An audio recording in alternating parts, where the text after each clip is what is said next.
eggs and ramen, and I'm gonna have some rice in there too. But I'm also gonna be taking out the water from the ramen.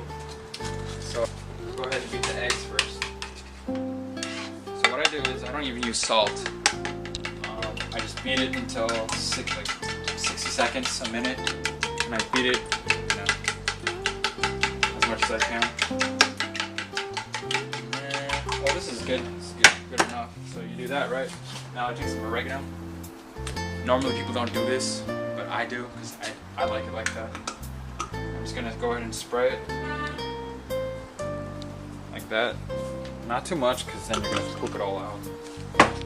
And then I use pepper. Pepper makes the eggs taste more classical. That's just my opinion. Not too much. Yeah. And then from there, what I do is I go ahead and tilt it again, scrape it. I'm gonna go ahead and scrape it again. And from here, here's the best part. Come closer. I'm gonna go ahead and go like this. So it's a nice circle. Just loosening up the ramen. And if you notice, it's a little too watery. So what I do is I put a little bit more base. Just a little bit more. That's perfect. From there, just mix it. And then if you see it's the egg's cooking while I do that, so it's like killing two birds with one stone, you know? And then after that, so first time I did it for 1 minute, and then after that I'm going to do another 30 seconds, and then it's ready.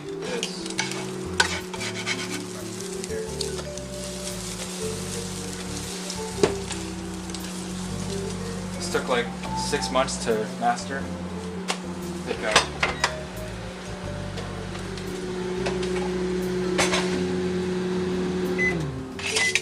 just go ahead and dump it all out. It's kind of like spaghetti, but not like spaghetti at all.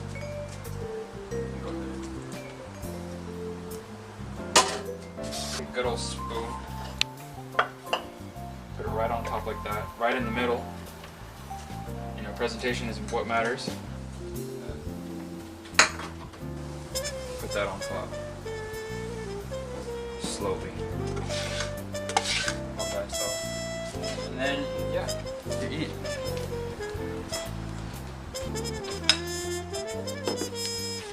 Finishing touch. I do a little bit of that, and then I'm ready. And that's how you make my type of food with you got ramen, rice, and then eggs on top.